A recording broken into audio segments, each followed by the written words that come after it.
Okay, all right, time to get started. So last time we were talking about linear approximations. Now we're going to talk about the similar idea of tangent planes, similar but importantly different. So I'm going to start with a quick reminder of how tangent lines work.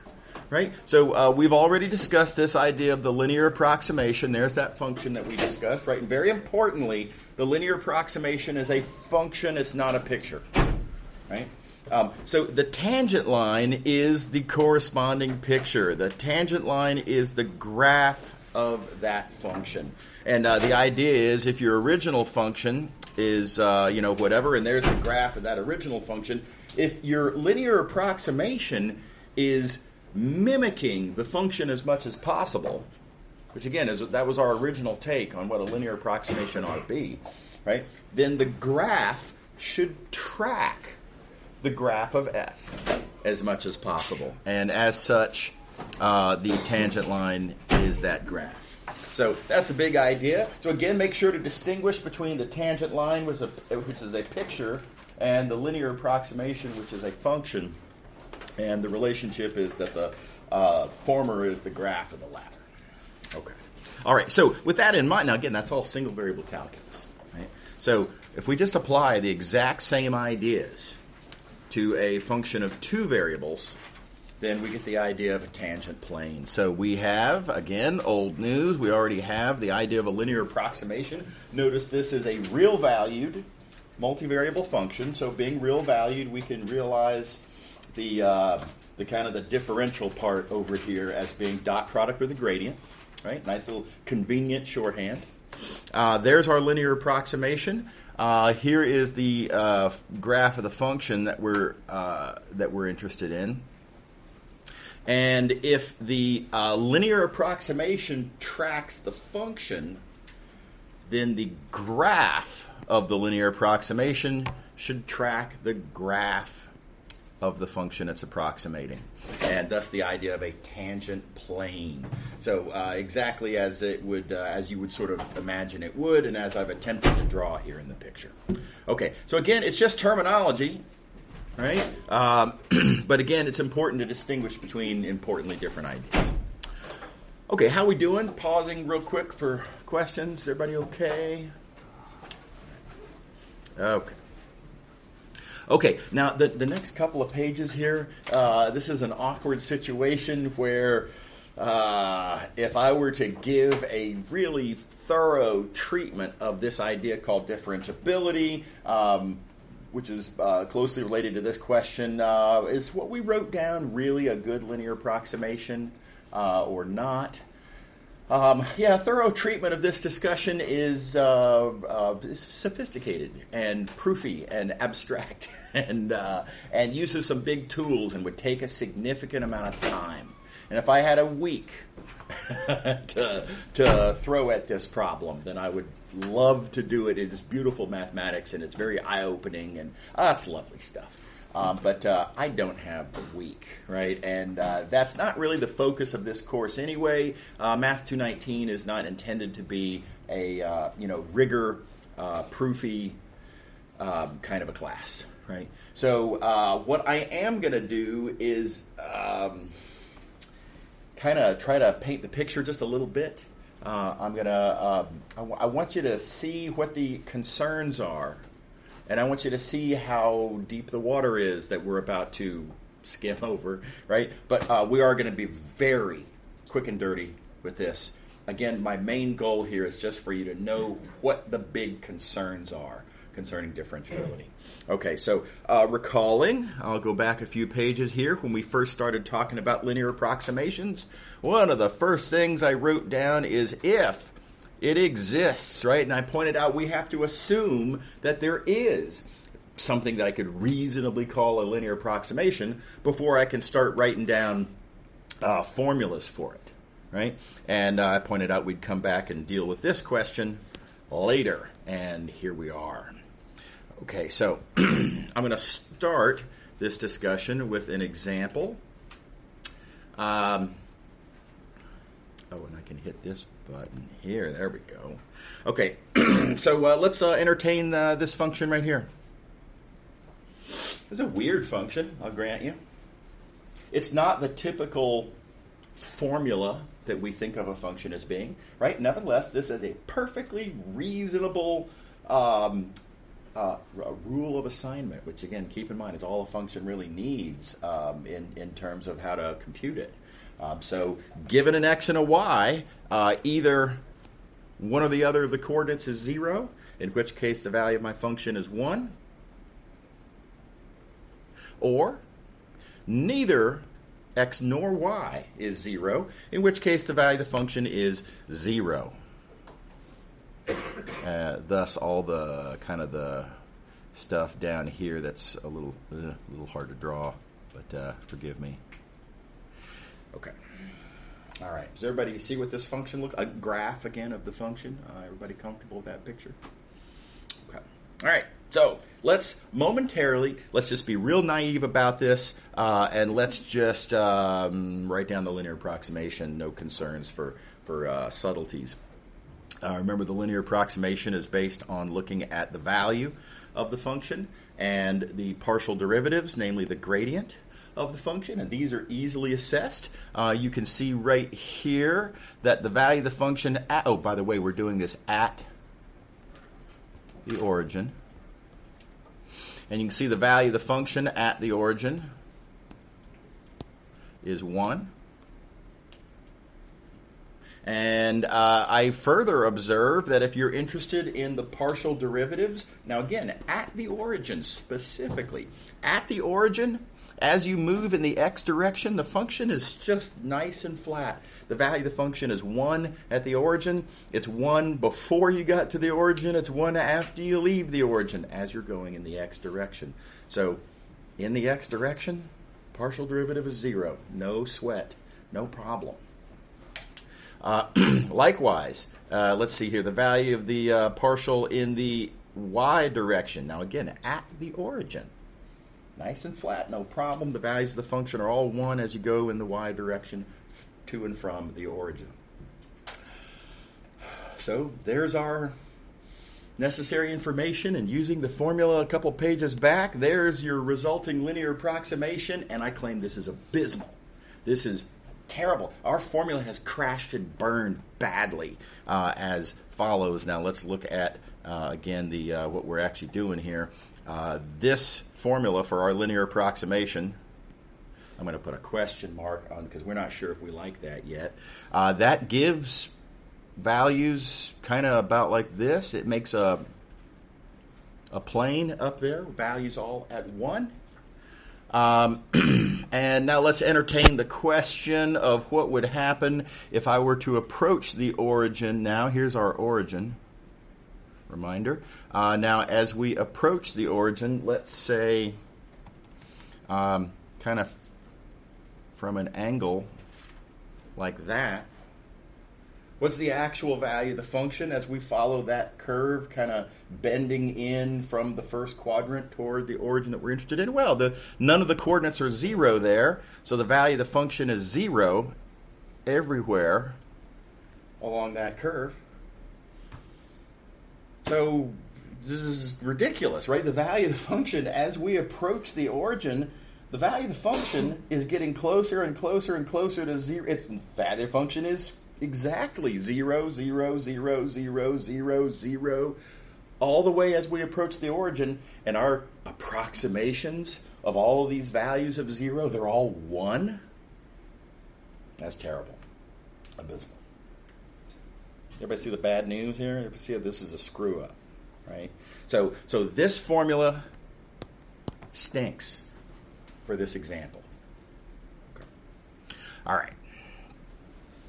Let's try to put our finger on exactly why it stinks. Well, again, the value of the function is identically 1 in that scenario. The value of the linear approximation, oh, I got my colors backwards, sorry. The value of the function is identically 1. The value of our linear approximation is, I got it backwards again, I'm sorry. The value of the function is 0. The value of the linear approximation is what's 1. And so what I'm going to call our error, how far off is our approximation from our actual value, our error is constant 1 the whole way down this path. Now, the very first thought that you might have on what specifically is the problem with this scenario? Our errors are 1. A reasonable first take is, shouldn't our error approach 0? Isn't error a bad thing? Isn't the whole purpose of an approximation that our error should at least approach 0? Right? Seems like a reasonable first step. So let's ask the question, maybe we should require error to go to 0. And if the error doesn't go to 0, then your linear approximation stinks. Right? Seems like a reasonable thing to try. That would eliminate this scenario that we already agree is bad. Right?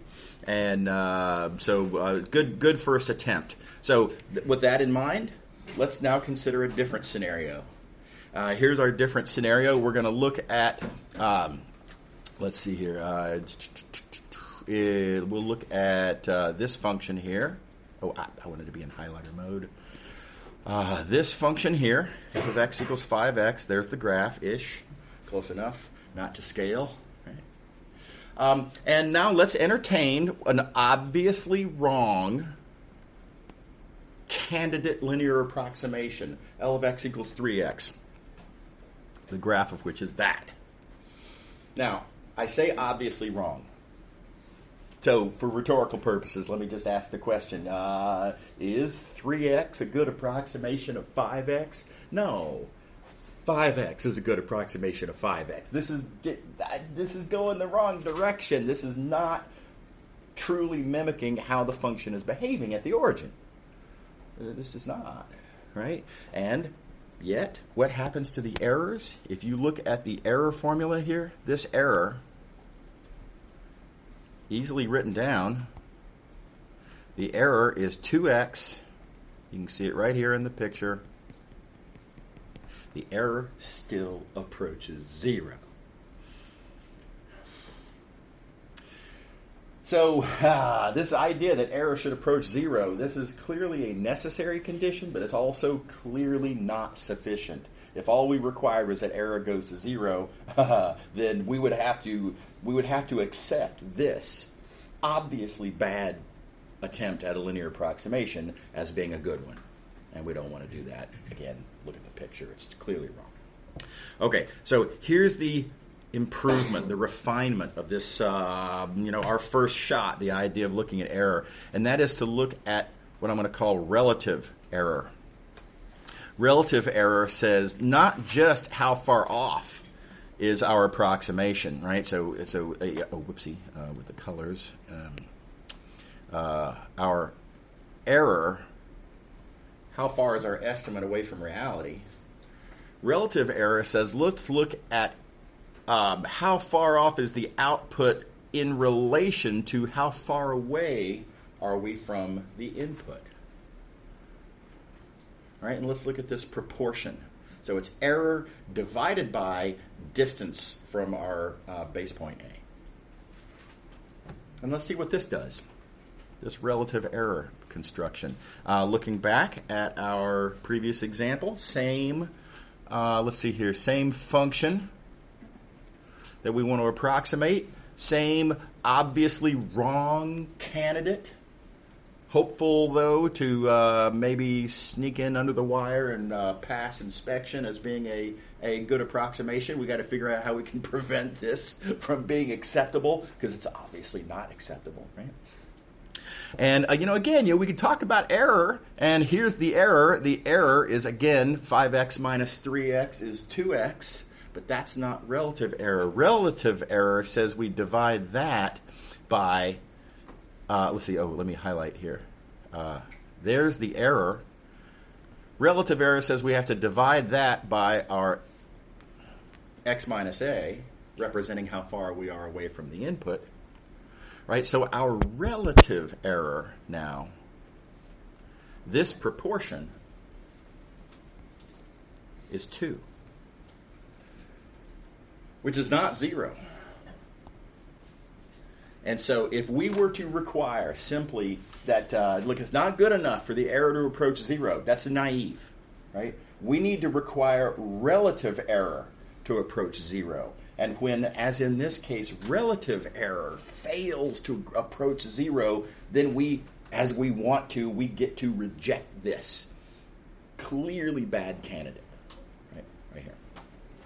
Okay. So that's the big idea of vanishing relative error. Now, oh yeah, question. So the double line, is that like a length?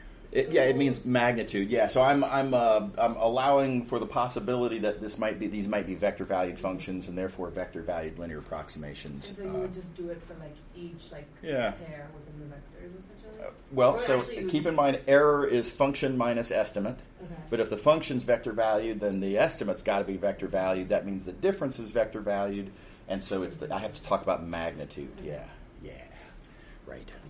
Okay, so this sentence right here is sweeping a lot of formalities under the rug. There's a lot more to say about this, but I claim not only does this example show that this is a plausible idea, that relative error is the thing that needs to approach 0. Vanishing is the term we use for something that approaches 0. Not only is it plausible that vanishing relative error would be a good test, in fact, it's true. And again, lots to say about that, and this is not Math219, so we're not going to go down that road. But I just want to point out that this is what vanishing relative error looks like. Here's relative error, right, as from earlier on the page. Don't forget what the error itself is. The error itself is actual value minus estimated value. Don't forget as well that the estimated value is the linear approximation, and I do have to kind of move some parentheses around here. So let me do that real quick. I need to put all of this in parentheses, which makes this a plus, right? Distributing that minus right there. So just plugging in all of these ideas that we've developed. What we need when we say we need relative error to vanish, all that means is we need for this expression right here to approach 0 as x approaches a.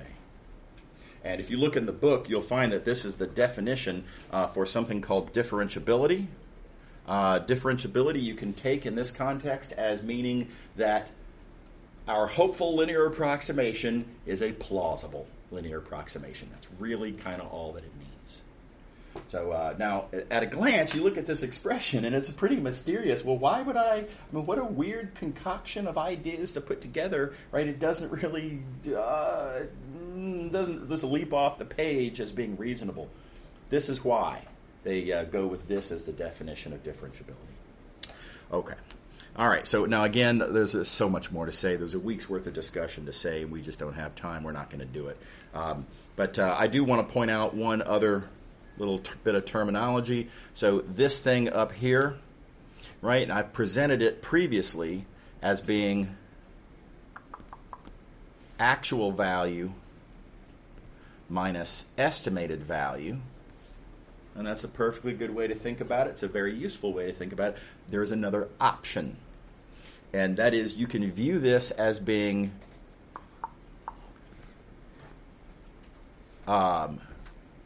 actual change in the value of the function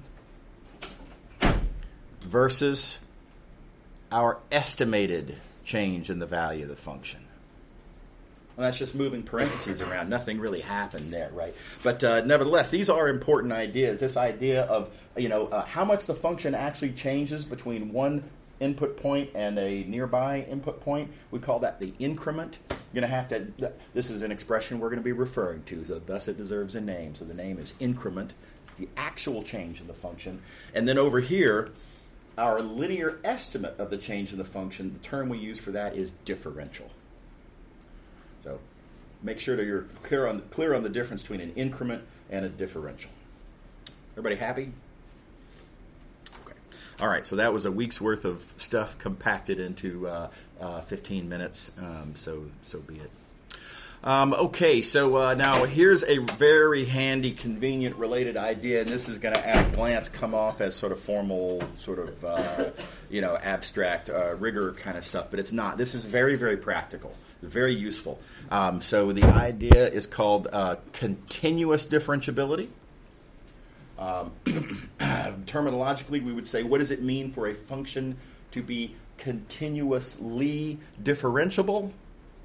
Right? So the verbiage a little awkward there. But anyway, what that means is much easier to deal with than the idea of differentiability. As it turns out, simply defining that a function is continuously differentiable if the partial derivatives exist and are continuous. Nice and simple, right? We don't have to worry about limits and relative error and, oh my gosh, all the ugliness that we just glossed over on the previous page. This is really easy. Take the partial derivatives, world's easiest derivatives to compute. Look and make sure that they're defined. Right? And then look and make sure that they're continuous. And reminder, we have handy theorems that go way back that huge categories of functions are continuous, known to be continuous wherever they're defined. All polynomials are continuous where they're defined. All logarithms and exponentials and trig functions and practically every function you can write down is continuous where it's defined. Very handy, right? So these are easily confirmed at a glance. And if you know that a function has partials that exist and are continuous, then you know that your function is continuously differentiable. Okay, so who cares? What is this bias? This definition of continuous differentiability, what's it good for? Here's the big punchline. This easily confirmed condition of continuous differentiability, if your function is continuously differentiable, then it is also differentiable. And remember, differentiability, this is the one that we were not happy about on the previous page. Defining differentiability is all that vanishing relative error stuff. It's sophisticated and clunky and hard to work with. Continuous differentiability is easy to define, easy to work with, easy to check. And that's all you have to do. Just check to make sure your function is continuously differentiable. And if it is, then you get to use that it is differentiable. And that means that you get to use linear approximations. And linear approximations do what they say they do. And all of our worries of these examples that we were looking at previously just disappear in a puff of smoke. This is awesome. Everybody happy? Everybody see what I'm saying? It's such a nice workaround. Think of it as a little mathematical life hack, right? Continuous differentiability is a life hack for differentiability. Yeah. Yeah. So is continuously differentiable? Does that mean it's differentiable like throughout the whole like range of values? Well, it means exactly what it says here. Continuous differentiability means that you can compute the partials. Oh, wrong color. That you can compute the partials. Anyway. And that they are continuous. You only have to check where you're interested in the function being continuously differentiable. Yeah, so I mean, you can have functions that are continuously differentiable at most of the points in their domain, but maybe not in certain points. Right? Like tangent, for example. It's continuously differentiable where it's defined, right? But where it's not defined, of course, it's not continuously differentiable. Does that make sense? Yeah. Okay, so let me show you how to use this in a practical circumstance. You might have reason to be concerned at some point whether this function here is differentiable.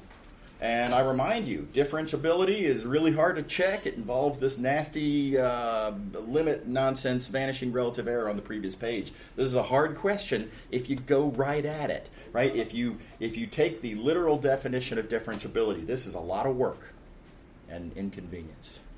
If you life hack it, it's not. Because this function is clearly a polynomial. We know that polynomials, we can compute the partials, we just get more polynomials. Polynomials, we know since long ago, are continuous. Right? That means all of this together means that our function is continuously differentiable. And knowing that it's continuously differentiable, it follows that it's differentiable. And so, easy workaround. Everybody on board?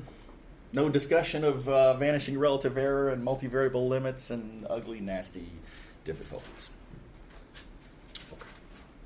All right. I do please be aware. This is just advice for exams and that sort of thing. If you look at this answer here, there are a lot of details that really need to get said. Right. For example, this part right here about the partials being polynomials, the whole point to them being polynomials is that that's what tells us that they're continuous. Right? So this is an important thought. This is an important part of the argument.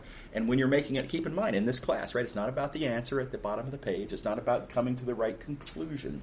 It's about making and communicating a valid mathematical argument. Right? And continuity of polynomials is a critical part of this argument. Right? So you've got to say the critical parts of the argument. This applies in really any exam question, but I think it leaps out more with this example. So please don't just write down this alone. If you write down what's in red here, then you skipped an important part of the argument. It is true that when the partials are polynomials, yes, it is true that such a function is continuously differentiable. That is a true statement, but it's not a complete argument. The reason that polynomial partials means continuous differentiability relies on the continuity of polynomials. So make sure to think through all the little steps, right? Keep in mind, this is not an answers class. This is a reasoning and communication class. So heads up. All right. Another useful little fact, this comes up now and then. Differentiability implies continuity. No surprise. Y'all probably remember this from Calc 1, right? This is just as true in multivariable as it is in single variable. This we can write down what's called the contrapositive. Contrapositive is a wonderful little logical construction. If P implies Q, then not Q implies not P. Right? So contrapositives, the idea of a contrapositive applied to this first statement gives me this, which tells me right off the bat, if a function is not continuous, then I immediately know that it is not differentiable. And we can use that when it's easily observed at a glance that a function is not continuous, right? So this function right here, right, clearly not continuous. There's clear discontinuities. You can see it right there in the picture, right? And so because we know that it's not continuous, it immediately follows that it is not differentiable. And so, were the question to be, is this function differentiable? Well, again, oh no, the question was about vanishing relative error. But you don't have to deal with it. This is the life hack for dealing with that in this scenario. Easy workaround. Okay, moving along. Going forward, we're going to be focusing almost exclusively on differentiable functions. Again, the big benefit of a function being differentiable, as we just discussed, if a function is differentiable, then this formula that we wrote down for the linear approximation is actually useful for something. It's actually a good linear approximation, yeah. Wait, do you have to worry about if the function or the partial is continuous? For what? For if something. Oh, for this right here? Yeah. It's if the function fails to be continuous, then the function is definitely not differentiable. Yeah. If the derivatives fail to be continuous, then you're in a murky area, and there's no convenient life hack around that. Yeah. Right. Okay. So differentiability, now established as an idea, solves a lot of problems. I don't have to worry about whether this formula is a bunch of useless garbage, right? Always a valid concern. Not for us anymore. Differentiability makes that go away. And now I'm just going to kind of toss some terms around. Remember, one of the requirements of a linear approximation is that it agrees with f in terms of value at your base point, where you're doing your approximation. So I can rewrite f of a as L of a. And then I can take this and subtract it over to the other side of the equation. No big. Right? And now let's look at what we've got here. Looking at this equation here, I have x minus a representing how much I move away from the base point in the domain. You know, I'm doing a linear approximation at a. I'm interested in the nearby point x. So x minus a is how much we move in the domain. We'll call that our input differential. And the left side of the equation now is L of x minus L of a. This is our linear approximation of how much the function changes. The very definition of our output differential. So this is pretty cool. We now have a relationship between input changes and output changes. Where have we heard that term before? Relationship between input changes and output changes, right? That was the big boxed statement at the very, very start of our discussion of differentiation. All derivatives are relationships between input changes and output changes. And you see here, this thing, df, does that. df is what you multiply by input change to get your linear estimate of output change. And that's, I think this is really the reason that we call this, wrong color, the reason that we call this the derivative matrix. Or even just the derivative. Because it relates input changes and output changes. Does that make sense to everybody? And now, remember, we've seen other things previously that we've called derivatives. Partial derivatives, in their way, relate input changes and output changes, but partial derivatives come with strings, right? Partial derivatives come with, that's only if you play make-believe that a bunch of your variables are constants, which isn't generic, certainly, right? It's also very often implausible. It's really not a very good fundamental point of view on differentiation. It's a convenient little mechanical tool, but it's very limited, very narrow. Right? The gradient vector we've seen as being, in its way, kind of playing the role of a derivative.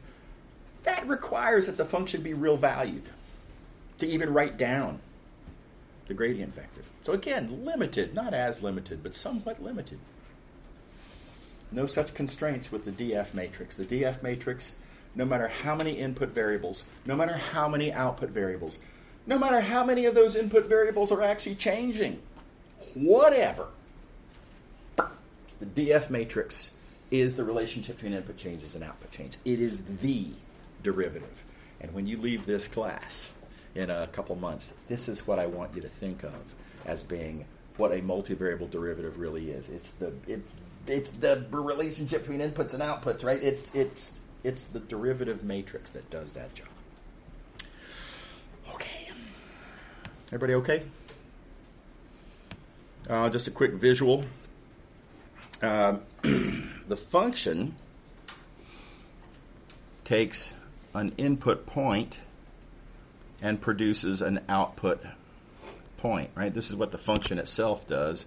The function takes an input point and produces an output point. The derivative takes an input change represented by a vector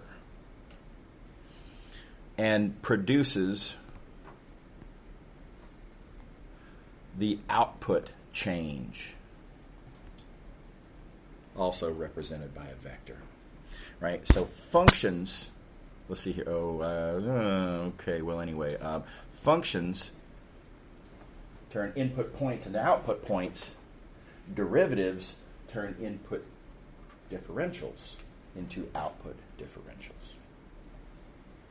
So just a kind of a picture of how to visualize it. Okay. Everybody all right? Okay, so let's see here now. Here's a nice little twist. Let's suppose that everything here is a function of time. And by the way, this is very real world. If I have, maybe X and Y represent location on the map, right? And maybe the function that I'm interested in, these output coordinates, maybe they represent various aspects of the weather that we have to be concerned about. Whatever, temperature and pressure, let's say, right? So all that depends on time. And so, in particular, position, depending on time, means I'm moving. And the resulting weather, where I'm, as I move along, that I experience as I move along, also is going to depend on time. And so the weather is going to be changing as I move. Right? And so the way you reinterpret to factor in time is to just take everything on the previous page and divide by dt. Right? And so previously we had this formula right here that says df, little df, is the df matrix times dx. Just dividing by dt gives me my new formula now, which relates not input changes to output changes, but input velocity to output velocity. And so now again, it remains that this relates sort of input vectors and output vectors. Let me clean up my mess here. Again, we have an input vector, now a velocity. There is a resulting output vector, now a velocity. And again, the derivative matrix is the thing that relates them. The derivative matrix is the thing that turns an input vector to an output vector. So the nice interpretation here is that while we started off thinking of the derivative matrix as relating what you might call discrete changes in inputs and outputs,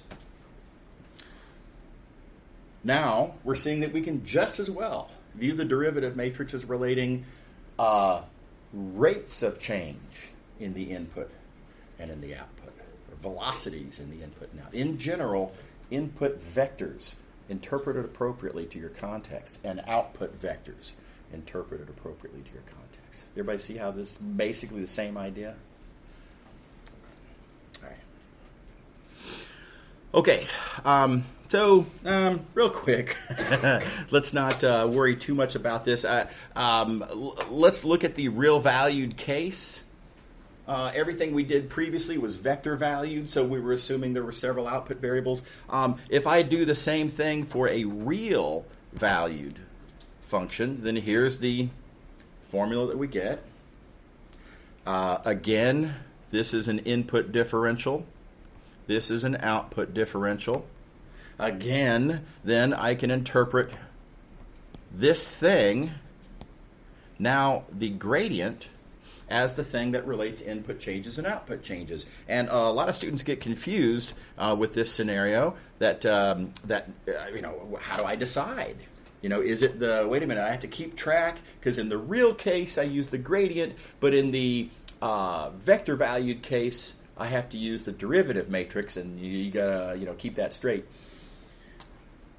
Well, you kind of do, but not really. Because if you look at what this says, right? I mean, the gradient vector, after all, this is a vector whose coordinates are the various different partials. Now let's look at our derivative matrix. Our derivative matrix is a matrix whose entries are the various different partials. So they're kind of the same. They're not exactly the same. Obviously, one's a vector, one's a matrix. They're algebraically distinct. But in terms of what it means to dot with the vector versus what it means to multiply by the matrix, it's the same exact arithmetic. It's just kind of a different point of view on that arithmetic. Yeah. Can I get a refresher on what you mean by like real valued versus like a non-real valued? Yeah. So a function is real valued if the output values are purely real numbers. Okay. So a real valued function would be, for example, x squared plus y squared, because what comes out is a single real number. Okay. Right? A vector valued function is a function where what comes out has several coordinates. And so here we're just looking at the case where there's only one output coordinate. And by the way, therefore, you'll notice only one row in the derivative. The gradient matrix. is always a vector, but that is like... Yeah, the gradient's always a vector, but it's only even defined in real valued cases.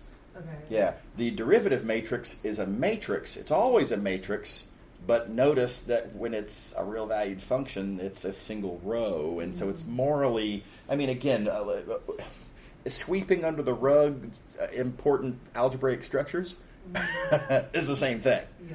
Right? In terms of, again, how the arithmetic is going to play out, it's the exact same. Yeah. Yeah. So if one can make the argument that like the gradient is just the 1 by n differential matrix, do you still have to distinguish with notation? Oh yeah, with the notation, yeah. Okay. Look, if you write df dot, the D is confusing because there's a capital and lowercase. If you write, oh gosh, I'm going to be in pencil mode. If you write df, dot x minus a, this is really uncomfortable because dot means vector with vector, and that's not a vector. Does that make sense? If you wanted to view this as a vector, then you should write it as a vector. So that's fine. Okay. So yeah, just I mean, when I say ignoring important algebraic structures, they're morally the same. I just kind of wanted to point out why this is true, right? But you do still have to acknowledge and recognize that there is an important distinction between vectors and matrices, and you do have to get that right. Yeah. Yes. And for the gradient vector, if it's algebraically the same to like multiply the two vectors and do dot product, should we add the dot product, or it's fine if we not like forget? In this case, you could write this either way. I mean, if I wanted to replace this, specifically, if I wanted to replace gradient dot with just df matrix, yeah, cool, all good. There's no problem. Because it is. It's the exact same algebra, just written in a different sort of form. Yeah. Right. Okay. All right. So all the same interpretations. Again, dotting with the gradient is truly, I mean, in its punchline is the same effect as multiplying by the single row derivative matrix. Okay, a couple of quickie observations about higher order partials and the act of differentiation and how this works. This first one is subtle, but ultimately not that big a deal. It's ultimately pretty clear. Recall that when you have a derivative matrix, here it is. There's a derivative matrix. It's a matrix. Well, of course, it's a matrix, right? And matrices are linear transformations. Old news. Right? We know that from way back, linear algebra class. Okay, true. I want to make now a different observation, not the derivative matrix, but the act of differentiation. D itself, the thing that turns a differentiable function into a derivative matrix. So not the result of differentiation, but the act of differentiation. Let's talk about that now for a second. The act of differentiation is also linear. The act of differentiation being linear means this. It means that if you have a couple of functions, all they need to be is differentiable, right? A couple of differentiable functions, and if you take a linear combination of those differentiable functions, then the derivative matrix of the combination is the combination of their corresponding individual derivative matrices. And again, this is a very different statement from the trivial observation that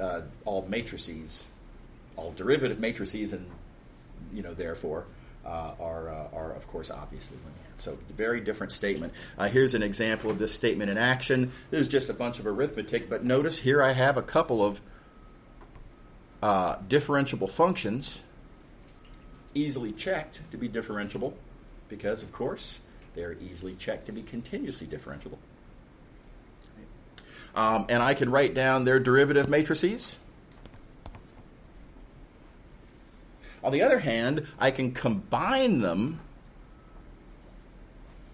right, to make a new function. Actually, here, let me do it like this. I can combine them to make a new function. I can talk about its derivative matrix.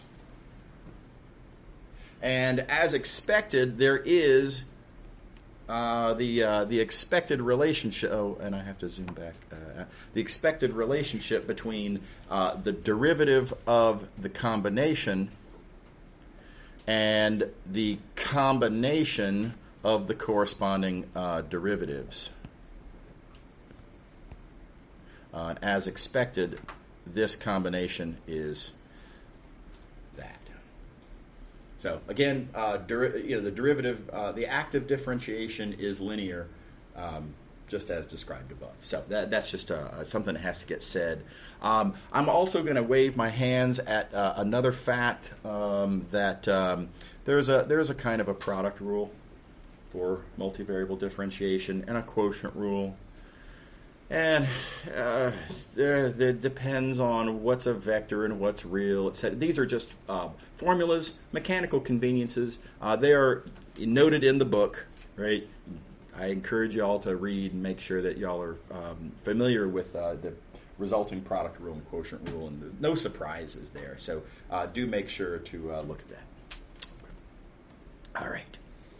Okay, last thing we'll have time for today. Let me just check our time. Let's see, we have 2.5 minutes here. Okay, so higher order partials, it's a really straightforward idea.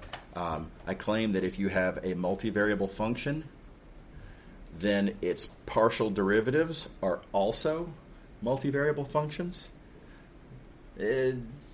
Pretty easy observation. So for example, here's a multivariable function of two variables, right? And now let's take the x partial, we could take the y partial, whatever, and lo and behold, as described up here, these partials, you can see right there, are also multivariable functions. Look at the multivariable in these formulas here. There's x's and y's in both of these formulas. So really simple observation. And the idea then is that, well, wait a second. If the partials are multivariable functions, then you can talk about taking the partials of those partials. And so, for example, this x partial here, being as it is a multivariable function, I can talk about its x partial and its y partial. So, of course. And you can take as many partials of as many partials of as many partials as you want to, and they all mechanically, it's just algebra. You can go ahead, knock yourself out. Okay. Now, real quick, I'll talk about the notation here. Recall these notations for the x partial. Right? So, okay, what are we going to call now the y partial of the x partial? This is a little annoying, but let's suppose I use this notation to represent the x partial, and now how would I represent the act of taking the y partial of that? Well, we write the y partial, the derivative operator, we write that on the left, and naturally then this is how I should write that. Right? Or, notice, I could just as well take the x partial. There it is. Here's a different notation. Now, f sub x is a different notation for the x partial. And now, how would I represent the act of taking a y partial of that? Well, we do it with a subscript written on the right. That's just the convention. It's just how it is. That's how this is the choices that we've made. And as a result, this is how we should write it with this subscript notation. And what's super annoying about this is that the colors are backwards. Right? So the x partial is on the right over there. It's on the left over here. The y partial is on the left over there. It's on the right over there. And super frustrating that this is what it is. Does everybody see why this is annoying? Right? So just heads up. Right? Be careful about that and make sure to interpret appropriately. And this is where we'll draw the line for today. Okay. See y'all later. Have a good weekend. See you on Monday. Oh, don't forget we have an exam 1 week from today. Isn't that amazing? It feels like the semester just started, but I know.